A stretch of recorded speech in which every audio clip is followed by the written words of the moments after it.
I think I would say I'm a psychologist who has broad interests. And then whenever I try and think, because in academia it's important to have this academic signature, and I try and describe my interests, I always come back to this idea of the interaction between cognition and emotion, which is quite broad, and then I always add on that it's in the context of media and entertainment and technology, because these are instruments and tools that for all sorts of reasons and for a long time people have been using them to either regulate someone else's emotion or regulate their own emotion, right, via attention.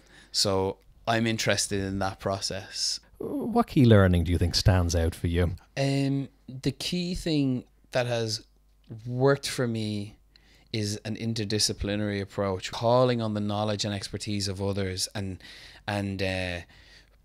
properly synthesizing it with our own expertise. We were able to manipulate a pre-existing animation to explore the role of close-ups in film and how that might shape our engagement with the characters, and how we think about their mind and what they're feeling. It's the idea of theory of mind that we use in psychology. And from that, then I started using virtual reality. So a research study we're doing at the moment is we'll sit people in a virtual reality cafe, and they're opposite another character, probably not too different to this distance, and then that character, we can manipulate whether or not they'll make eye contact with the person, and so there are these moments of connection between the participant and this character. Realism is a big theme that comes up in your work, and as Morpheus might well ask you, what is real? Yeah, exactly. I love the idea. I use this analogy quite a lot in my talks of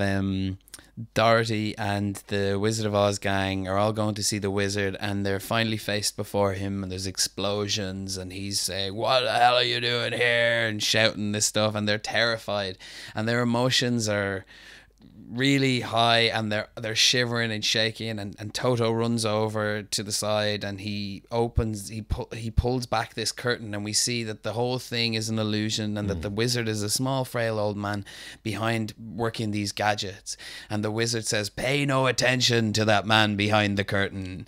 And what I like about that example is how it's our attention that regulates our experience, that we can see this, we can access information that says this is not real, or this is a mediated experience, or I am in control here. Right. And at the same time, we can also process or access the information that says the sensory information I'm receiving is meaningful, it's important, it's moving.